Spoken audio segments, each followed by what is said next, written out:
Tunajipanga pia kujenga reli ya SGR kutoka Tanga hadi Musoma.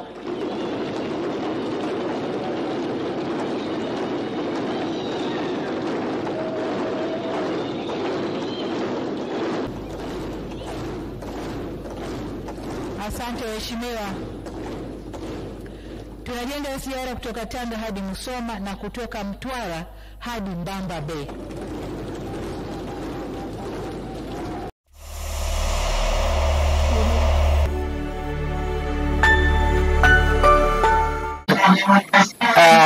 Nchi yoyote ile, lakini sisi ni wakomavu wa demokrasia. Pamoja na hayo, katika safari yetu ya kuendesha Tanzania kidemokrasia, tuko tayari kujifunza na kujirekebisha. Hivyo basi, niwaombe makundi yote ya Watanzania, hasa vyama vya siasa, tukae pamoja, tuzungumze, tuangalie tumekosea wapi, turekebishe, tuende na safari yetu ya taifa lenye amani na utulivu. Na haya yatafanyika kwa kufuata mila, desturi zetu, miongozo yetu, kanuni zetu, mitindo yetu ya maisha, na sio kwa shinikizo. Mheshimiwa Spika, kwa kuwa zaidi ya 60% ya watu wa nchi hii ni vijana, tutaweka kipaumbele kwenye sera na programu zitakazopanua fursa za kiuchumi, kutengeneza kazi na ajira, kuongeza wigo wa hifadhi za jamii na kuwajengea kesho iliyo bora. Ili kuhakikisha vijana wanapata nafasi ya kushiriki katika kujenga mustakabali mwema wa taifa letu, tutaweka kipaumbele kwenye ushirikishwaji wa vijana katika masuala ya maendeleo yao. Natambua kumekuwa na majukwaa mengi ya kuwafikia vijana, ila bado shughuli zao zinafifishwa na masuala ya kisiasa, na majukwaa hayo kupoteza malengo na mvuto kwa vijana. Mimi na wenzangu serikalini tumefikiria kuwa na wizara kamili itakayoshughulikia na mambo ya vijana.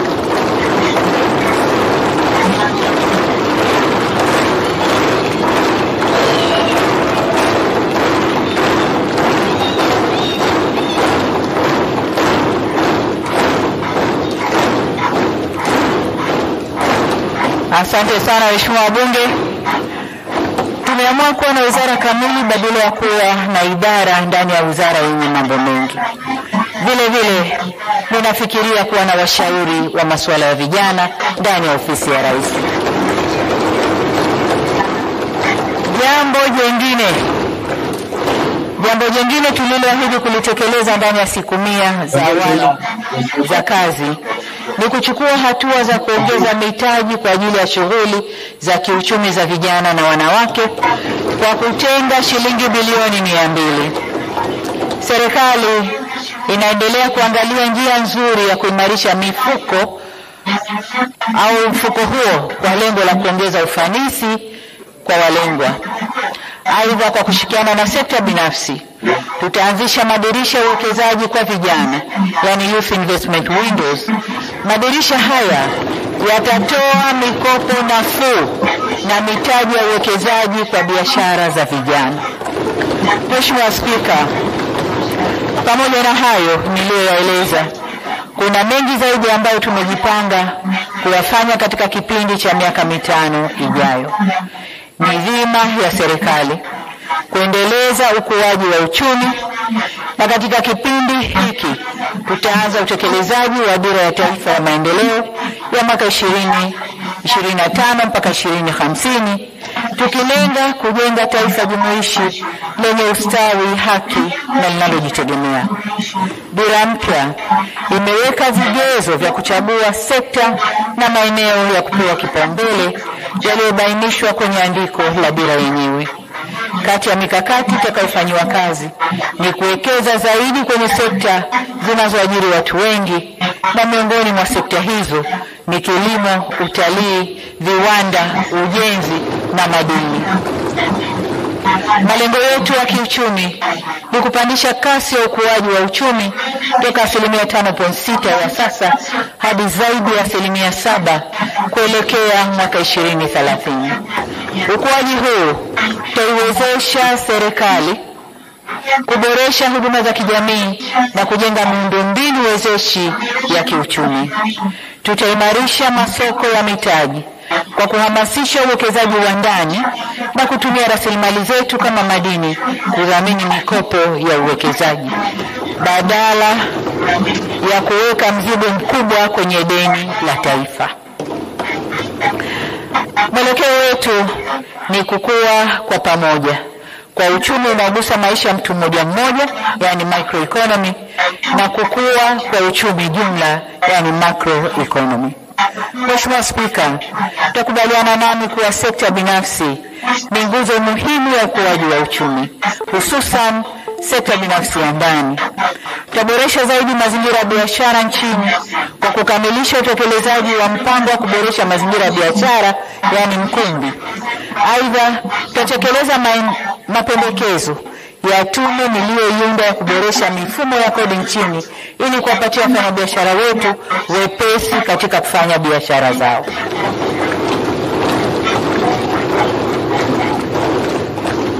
Tutaendelea kuweka nguvu zaidi kudhibiti mfumuko wa bei za bidhaa, ambayo ni hatua muhimu katika kupunguza gharama za maisha ya wananchi. Pia tutaweka motisha kwa viwanda vya ndani ili viweze kuzalisha kwa gharama nafuu na kuuza kwenye soko la ndani na nje. Tutaongeza vivutio vya kikodi na visivyo vya kikodi ili kuchochea uzalishaji na kukuza ushindani wa bidhaa za ndani. Mbali na mikopo, tutafungua fursa mahsusi kuhamasisha vijana na wamiliki wa biashara ndogo ndogo kupata elimu ya biashara na kuweza kujisajili katika mfumo wa kielektroniki wa manunuzi ya serikali, yani TANSIS. Vile vile, kupitia vyuo vyetu vya ufundi stadi VETA, tutaongeza programu maalum za mafunzo ya ufundi stadi na kuunganisha programu hizi na miradi ya kimkakati kama reli ya kisasa, uendelezaji wa bandari, uchumi wa buluu, madini na gesi, ili vijana hawa wapate uzoefu na waweze kuajirika. Kwa watakuwa VETA wanasoma na wanakwenda kufanya mazoezi kwenye miradi mikubwa hii. Serikali itaanzisha kanda za kuendeleza ujuzi zitakazowezesha vijana kupata ujuzi unaohitajika katika makampuni ya sekta binafsi na kuangalia uwezekano wa kutoa vivutio maalum kwa makampuni yatakayotoa nafasi nyingi za ajira kwa vijana. Aidha, tutaweka mazingira ya kuhakikisha tunakuza vijana kwenye uongozi kwa kuwezesha vyuo vyetu kufanya mafunzo ya ulezi, mentorship, na ukuzaji wa vijana viongozi.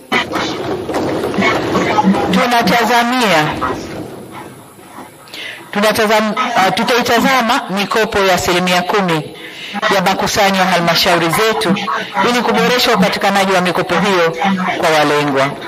Vile vile, ni vyema walengwa wakajua kwamba fedha hizi ni mkopo na sio msaada, ni mbegu na sio mavuno, na ni mtaji na sio ruzuku. Hivyo marejesho na tija yake lazima ionekane. Matamanio yangu ni kuona ifikapo mwaka 2030 tuwe tumetengeneza wawekezaji vijana ambao watatoa ajira kwa vijana wenzao.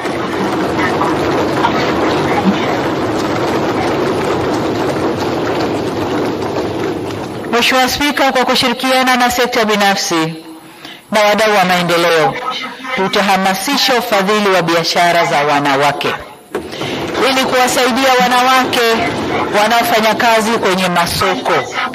Tutaongeza na kuratibu kwa karibu mifuko ya uwezeshaji wananchi kiuchumi ili kurasimisha biashara zao na kuwawezesha kukopesheka. Tutawekeza katika kuboresha miundombinu ya masoko, mifumo ya maji safi na maji taka, huduma za afya na vituo vya matunzo ya watoto kwenye masoko. Katika hatua nyingine, tutalipa kipaumbele suala la kutenga maeneo ya biashara kwa wafanya biashara wadogo na wakati, ili serikali iwatambue na kuwarasimisha ili waweze kufanya kazi zao bila bughudha na wachangie kwenye pato la taifa. Kwa rasilimali ambazo nchi yetu imebarikiwa na nguvu kazi kubwa tulionayo, ninaamini tunaweza kabisa kujipanga na kufikia lengo hilo. Kwa kufanya hivyo, ndio tutafikia lengo letu la kuzalisha ajira milioni 8 katika sekta mbalimbali fikapo mwaka 2030. Mheshimiwa Spika, kwa upande wa huduma za kijamii, maendeleo makubwa yamepatikana kwenye sekta ya maji, ambapo hali ya upatikanaji wa maji ilipanda kutoka 84% hadi 91.6 mijini na kutoka 70.1 hadi 85% vijijini. Tumefikia pazuri kuliko pale tulipokuwa mwaka 2021. Hata hivyo, azma ya serikali ni kufikia 100% ya upatikanaji wa maji safi, salama na ya uhakika. Hivyo basi tunakwenda kuongeza nguvu ili kuyafikia yale maeneo machache ambayo upatikanaji wa maji bado ni changamoto. Katika miaka 5 ijayo, tutakamilisha ujenzi wa gridi ya taifa ya maji ambayo itategemea maji kutoka Ziwa Victoria, Ziwa Tanganyika na Ziwa Nyasa.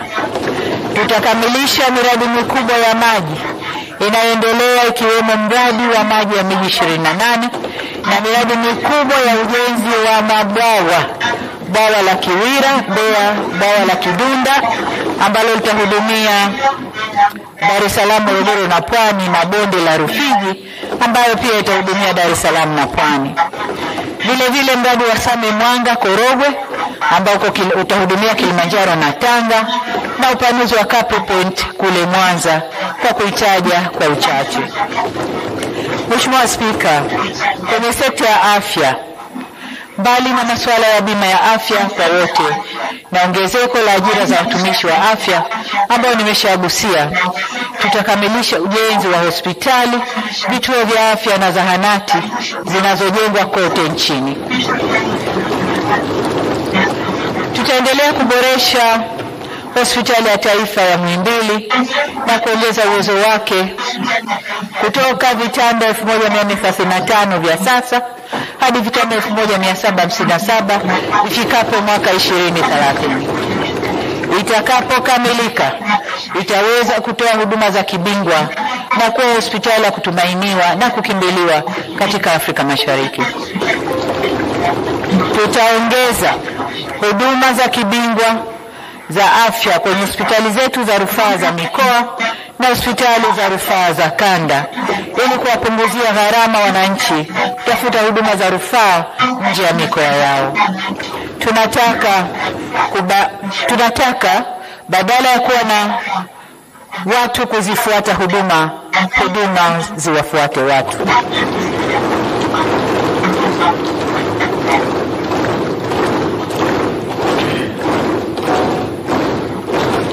Mheshimiwa Spika, tutaendelea kuwekeza katika kujenga uwezo wa kukabiliana na magonjwa ya mlipuko.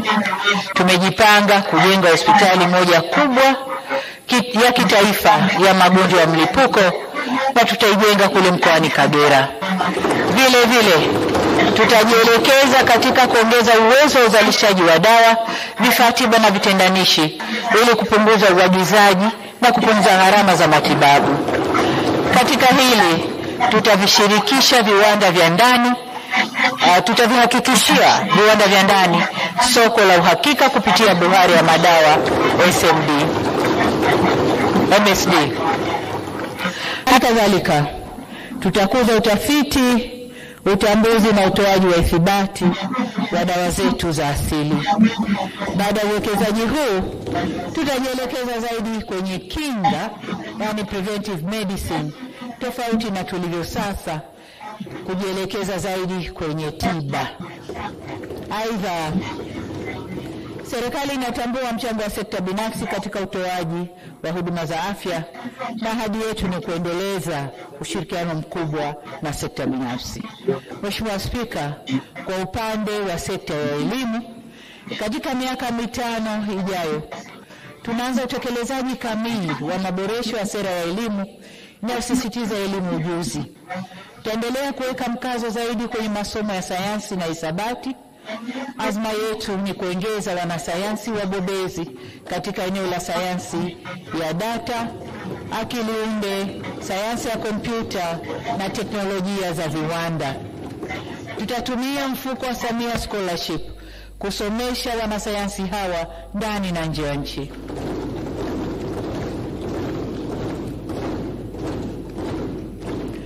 Jambo hili litakwenda sambamba na kukamilisha shule maalum za sekondari za wasichana za sayansi na zile za vipaji za wavulana katika kila mkoa.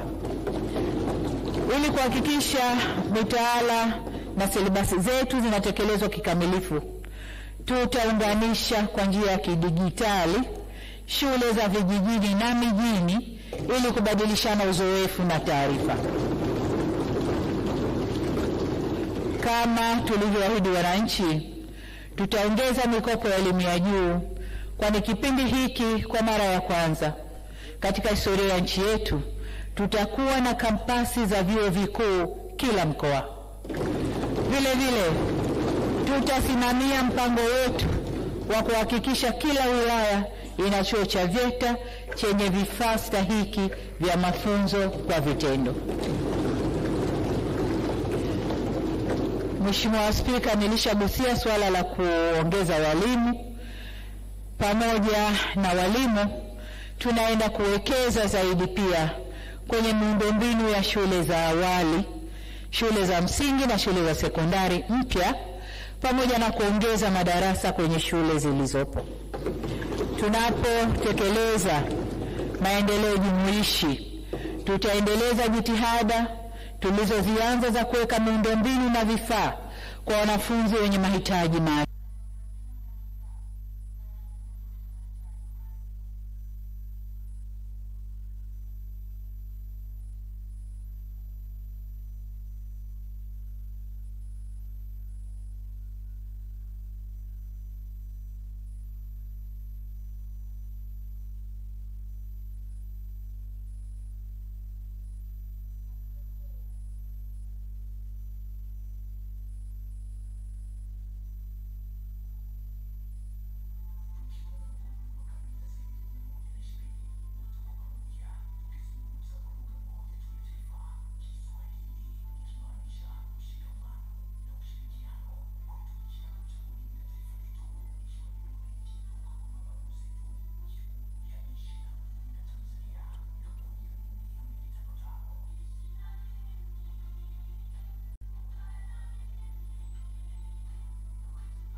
tutatumia masoko ambayo tayari tulishafungua, na tutahakikisha kuwa fursa hizi zinakuwa na makubaliano. Tiketi ni hapo.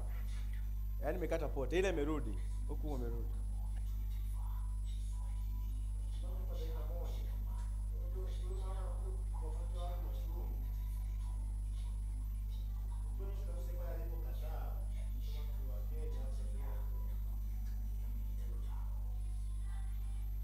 Yanayotekelezwa. Mheshimiwa Spika, pamoja na kujitosheleza kwa chakula kwa 128%, kwa sasa mwelekeo wetu ni kuendelea kupiga hatua kwenye uzalishaji wa sukari na mafuta ya kupikia, hususan uzalishaji na usindikaji wa alizeti, chikichi na ufuta.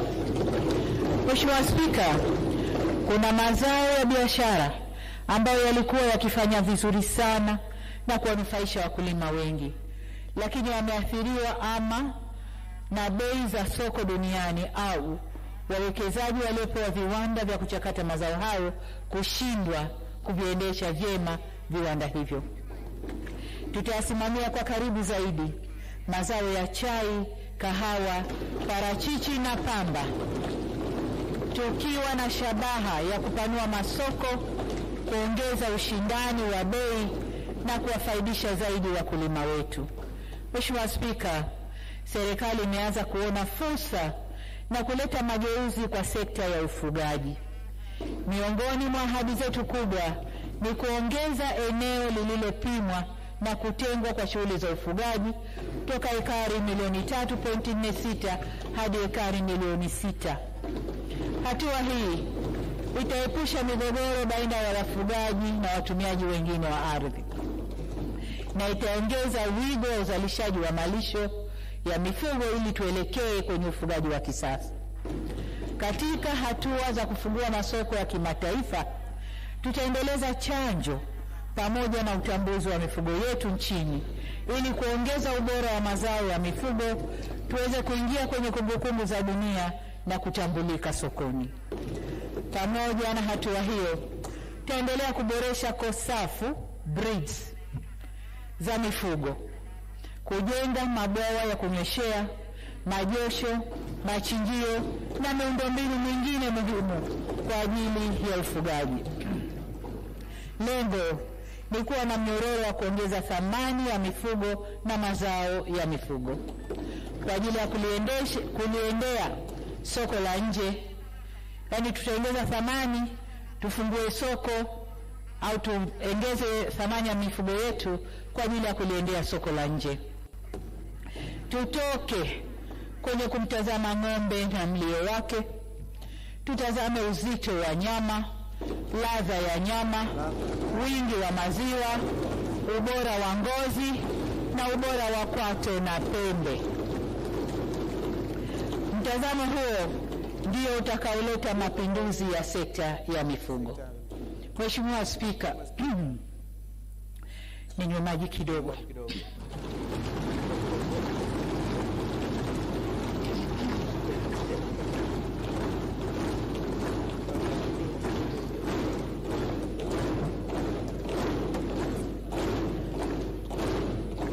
Asanteni sana. Mheshimiwa Spika, kwenye sekta ya uvuvi tunaenda kuongeza manufaa ya uvuvi wa Bahari Kuu na kwenye maziwa makuu. Tutakamilisha ujenzi wa bandari ya uvuvi iliyopo Kilwa ambayo itazalisha fursa za ajira takriban 30,000. Tutajenga bandari nyingine ya kisasa ya uvuvi kule Bagamoyo itakayofungamanishwa na kongani ya viwanda vya samaki. Tutafanya mapitio ya utoaji wa leseni za uvuvi kwa lengo la kuifanya nchi yetu kufaidika ipasavyo na fursa za uvuvi wa Bahari Kuu. Aidha, tutaendeleza utoaji wa mikopo ya boti, zana za uvuvi, makasha ya kuhifadhi samaki na miundombinu ya kukaushia. Vile vile tutawekeza zaidi kwenye vizimba na mabwawa ya kufugia samaki na kuwawezesha wananchi wengi zaidi kuongeza kipato na kujikwamua kiuchumi. Hili litakwenda sambamba na kutafuta majawabu ya teknolojia ya chakula cha samaki ambayo imekuwa ni changamoto kubwa kwa wafugaji wa samaki. Tutalipa kipaumbele suala la maendeleo ya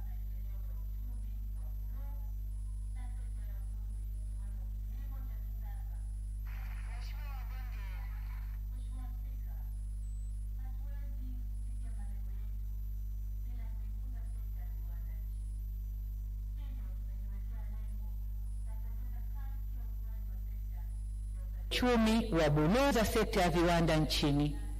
Hivyo tumejiweka itakapofika mwaka 2030. Katika kipindi kilichopita tuliweza kuanzisha kongani kubwa za viwanda na kuvutia wawekezaji wengi zaidi, kiwemo kongani ya viwanda ya Kwala ambayo itakapokamilika itazalisha ajira 100,000 na hizo ni za moja kwa moja, na zisizo za moja kwa moja ni ajira 500,000. Na pia kongani ya viwanda ya Buzwagi inayotarajia kuzalisha ajira 300,000 itakapokamilika. Tutaongeza kongani nyingine mpya na ya kisasa kule Bagamoyo ambayo nayo inatarajiwa kuzalisha ajira nyingi kwa vijana wa Tanzania.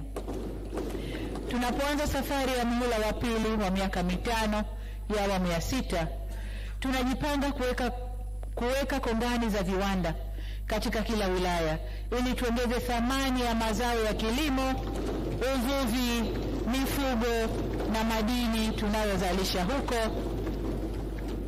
vitakavyoweza kuzalisha bidhaa tunazozihitaji au zinazohitajika kwenye masoko ya maeneo yetu. Tutahamasisha ujenzi wa viwanda vitakavyozalisha vitakavyolisha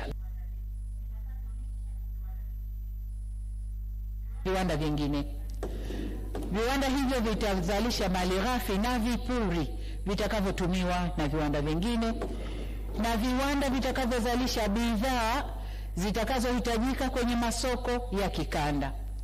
Lengo la mkakati huu ni kuelekea kwenye taifa linalojitegemea. Mheshimiwa Spika, kuna viwanda ambavyo vimebinafsishwa lakini vimetelekezwa na havifanyi kazi. Hali hii inakinzana na dhamira njema ya kuvibinafsisha na pia inawakosesha wananchi soko na fursa za ajira. Kwa kuwa viwanda hivi vilikusudiwa kuongeza thamani ya mazao katika maeneo viliko, tutashirikisha vyama vya ushirika katika kuvifufua na kuviendesha. Lengo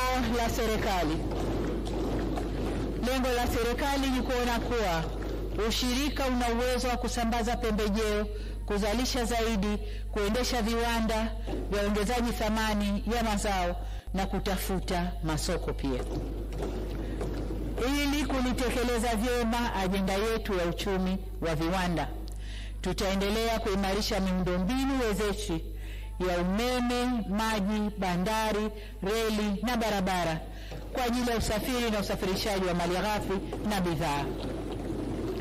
Tutafanya mapitio ya sera na sheria zetu za biashara ili kujenga mazingira wezeshi na bora ya kuvutia biashara na uwekezaji.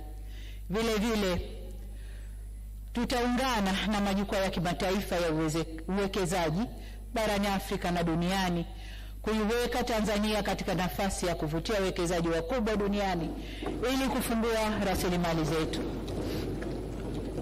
Mheshimiwa Spika, Tanzania imebarikiwa sana na madini ya aina mbalimbali. Hadi sasa eneo lililopimwa na kufanyiwa utafiti wa kina ni 16% tu ya eneo lote la nchi yetu yenye miamba yenye madini nchini. Kazi yetu miaka inayokuja ni kuhakikisha madini haya yanawaletea maendeleo wananchi na kuwainua kiuchumi. Katika kipindi kilichopita tuliweza kuongeza mchango wa sekta ya madini kwenye pato la taifa kutoka 6.8 mwaka 2020 hadi kufikia 10% mwaka 2024. Hatua hii inamaanisha madini yanachangia zaidi mapato kwa wananchi, makusanyo kwa serikali na uwekezaji kwenye huduma za kijamii. Kuelekea mwaka 2030 tutakamilisha mkakati wa madini adimu, yani critical minerals, ili serikali itambue aina ya madini, viwango vya madini na maeneo madini yalipo. Kwa kuwa madini ya kimkakati ndiyo yanayohitajika zaidi duniani, tutaongeza umakini katika kusimamia uwekezaji katika madini hayo. Katika jitihada zetu za kuendeleza sekta hii ya madini, tutapitia upya leseni zilizotolewa ili kubaini leseni ambazo hazijaendelezwa na kuchukua hatua ya kuzitoa kwa wachimbaji wenye nia ya dhati ya kufanya uendelezaji wa maeneo husika. Mheshimiwa Spika, wachimbaji wadogo wamekuwa nguzo ya kutegemewa katika sekta ya madini nchini. Hivyo basi tutatenga maeneo maalum kwa ajili yao, tutawapatia leseni na tutawaendeleza kwa kuwapa mitaji na mitambo ya uchorongaji pamoja na kuwapatia taarifa sahihi za kijiolojia. Aidha, tutaendeleza utaratibu wa Benki Kuu kununua akiba ya dhahabu kutoka kwa wachimbaji wadogo na wakati walio na leseni halali kutoka Tume ya Madini. Tunafanya hivi ili kuwahakikishia wachimbaji kuwa na mnunuzi wa uhakika, kupunguza utoroshaji wa madini na pia kurasimisha biashara ya uchimbaji kwa vijana wa Kitanzania. Mheshimiwa Spika, tutaendelea kuimarisha masoko ya madini na vito. Kipekee kwa madini ya Tanzanite, tunaenda kumalizia jengo la Tanzanite Exchange Center katika eneo la Mererani. Mbali na kuwa nchi yetu ni mzalishaji mkubwa wa madini haya, tunataka ifikapo 2030 Tanzania iwe kituo kikuu cha uzaji wa madini yote katika ukanda wa Afrika Mashariki na Kati. Hatua nyingine muhimu katika kuongeza mchango wa sekta ya madini katika maendeleo ya nchi ni kusimamia uongezaji wa thamani wa madini haya hapa nchini.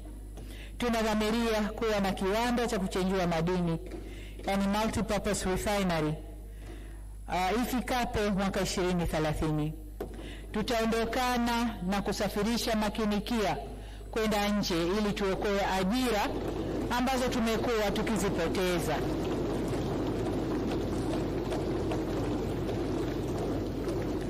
Vile vile tutaanzisha mfuko wa wakfu wa madini, Minerals Sovereign Wealth Fund, ili fedha zitokanazo na madini zije ziwafae vizazi vijavyo. Tunafanya hivyo tukitambua kuwa madini si mahindi kwamba ukiyavuna utatenga mbegu ili uyaoteshe tena. Tunajua kwamba ukichimba madini yana mwisho wake. Tunaweka fedha hiyo ili vijana wetu, vizazi vyetu vijavyo, watapokuja kukuta mashimo wakute na fedha ya kuendeleza maisha yao.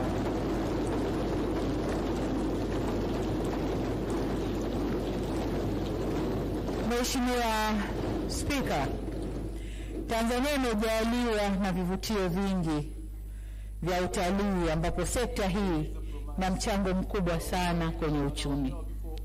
Tunapoelekea 2030, tutaendeleza kuikuza zaidi sekta hii, tukilenga kufikia watalii wa ndani na nje milioni 8 ifikapo 2030.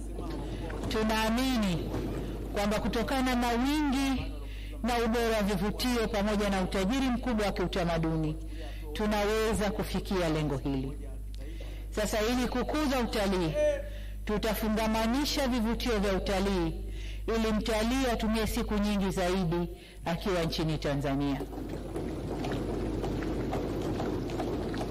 Vile vile tutaboresha vyuo vyetu vya utalii na ukarimu kwa kuongeza idadi ya watoa huduma wenye weledi katika fani zote kwenye sekta hii ya utalii na ukarimu.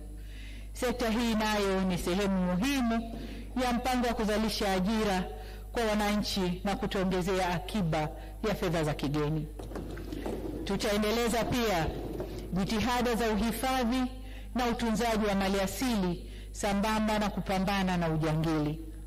Aidha, hatuna budi kuongeza nguvu kabiliana na changamoto ya wanyama waharibifu inayokabili jamii mbalimbali zinazopakana na hifadhi kote nchini.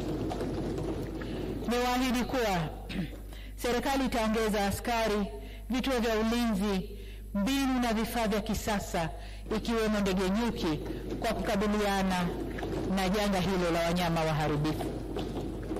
Mheshimiwa Spika, eneo jingine takalolipa uzito mkubwa ni sekta ya ujenzi. Kipaumbele chetu kitakuwa kukamilisha miradi mbalimbali ya ujenzi wa barabara ambazo tayari zimeanza na zinaendelea. Tutaongeza kasi ya utekelezaji wa miradi ya barabara kupitia TANROADS ili tufikie lengo letu la kuunganisha wilaya zote na makao makuu ya mikoa yao kwa kiwango cha lami. Kwa jiji la Dar es Salaam kwa umahususi wake, tutaboresha barabara kuu kwa kujenga barabara za juu katika makutano ya barabara katika maeneo ya Moroko, Mwenge, Magomeni na Tabata, na ujenzi wa awamu zilizobaki za miundombinu ya mabasi yaendayo haraka tunakwenda kuyamalizia. Tutajengea uwezo UDART ili iweze kusimamia vyema uendeshaji wa mabasi haya. Tutakamilisha pia ujenzi wa daraja muhimu, daraja la mto Msimbazi. Mheshimiwa Spika, tutaongeza pia bajeti na uwezo wa TARURA kuboresha barabara za ndani na za vijijini ili kuhakikisha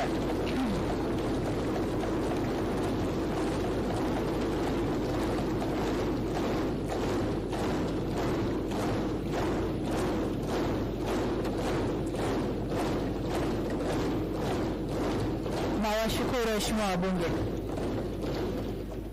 Nawashukuru na mmenionyesha kwamba hii hapa ndipo nimegonga. Na kwa maana hiyo nikaweke nguvu kubwa kwenye eneo hili. Kwa tutahakikisha tunaipa bajeti ya kutosha TARURA ili kuhakikisha barabara za vijijini ziwe zinapitika mwaka mzima na kwa wakulima wanaweza kufikia masoko kwa urahisi. Kwa upande wa ujenzi wa makazi, jitihada zetu zitajielekeza kupunguza gharama za vifaa vya ujenzi ili tuwezeshe wananchi kujenga makazi bora. Tutaweka mkazo maalumu kwenye nyumba bora na nafuu. Tutasimamia utekelezaji wa sera zinazolenga kuboresha hali ya makazi kwenye maeneo yenye makazi duni. Tutashirikiana na sekta binafsi ili kuongeza uwekezaji kwenye miradi ya uendelezaji miji kwa kujielekeza kwenye ujenzi wa nyumba za bei nafuu, yani affordable housing. Sambamba na hilo, tutaongeza kasi ya urasimishaji wa maeneo ya makazi na kuimarisha utatuzi wa migogoro ya ardhi kwa kupima ardhi nchi nzima kwa teknolojia ya kisasa ya satellite. Mheshimiwa Spika, hakuna maendeleo ya kiuchumi na kijamii bila nishati ya umeme wa uhakika na wenye nafuu. Hakuna. Katika kipindi kilichopita, tuliweza kuongeza kiwango cha uzalishaji wa umeme toka megawati 1600 na kufikia megawati 4000 na pia kufikisha miundombinu ya umeme kwenye kila kijiji. Tunapoelekea mwaka 2030, tumejiwekea lengo la kuongeza uzalishaji wa umeme maradufu kufikia megawati 8000 na tutaendelea kupanua mtandao wa umeme ili kuvifikia vitongoji vyote nchini Tanzania. Tutaongeza uzalishaji kwa kutumia vyanzo vya nishati mbalimbali ambazo nchi yetu imebarikiwa nazo, ikiwemo maji, jua, gesi, joto ardhi na upepo, na hata umeme utokanao na nguvu ya nyuklia.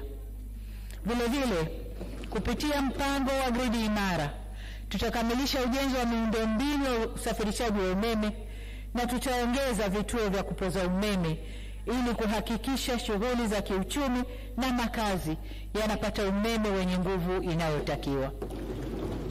Lengo letu ifikapo 2030 mikoa yote ya Tanzania iwe imeunganishwa na gridi ya taifa ya umeme. Ili kuihakikishia nchi usalama wa nishati ya mafuta, tutaboresha miundombinu ya kupokea na kuhifadhi mafuta katika bandari zetu na maeneo ya kimkakati. Tutasimamia utekelezaji wa mkakati wa nishati safi ya kupikia. Lengo ni kufikia 80% ya Watanzania wanaotumia nishati safi ya kupikia ifikapo mwaka 2034, hatua itakayopunguza uharibifu wa mazingira na kulinda afya za watumiaji. Kwa upande wa gesi asilia, Mheshimiwa Spika, nataka niwatoe hofu waheshimiwa wabunge kwa tupo kwenye hatua nzuri ya majadiliano.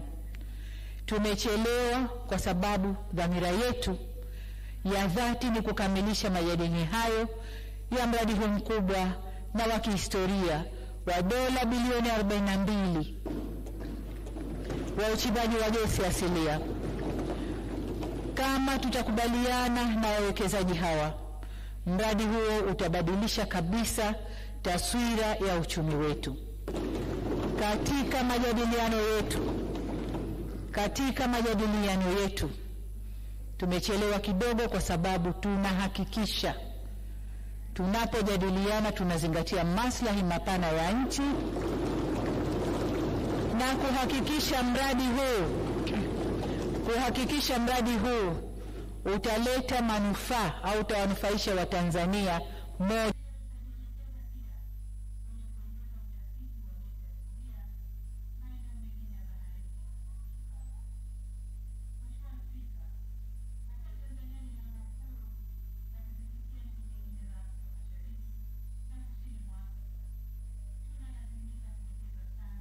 Kwa moja. Vile vile tutajielekea kwenye lango kuu. Tunalazimika kuwekeza sana kwenye miundombinu ya usafiri na usafirishaji ili tuweze kutoa huduma njema kwa ndugu zetu ambao hawakupata bahati ya kuwa na milango ya kuingia na kutoka kwa njia ya bahari. Hii ndio njia pekee ya kunufaika na fursa yetu ya kijiografia. Ni kwa msingi huo tunaendeleza uwekezaji kwenye ujenzi wa reli ya kisasa ya SGR ya ushoroba wa kati kwa kukamilisha vipande vilivyosalia, yaani Makutupora kuelekea Tabora, Tabora kwenda Isaka, Isaka kuelekea Mwanza na Tabora kwenda Kigoma, na vile vile kipande kinachoenda Burundi kutoka Uvinza na kwenda mpaka Msongati. Tutakuja na mkakati wa kuhakikisha reli inatengeneza ushoroba wa uchumi, biashara na uwekezaji kote inapopita. Tunajipanga pia kujenga reli ya SGR kutoka Tanga hadi Musoma.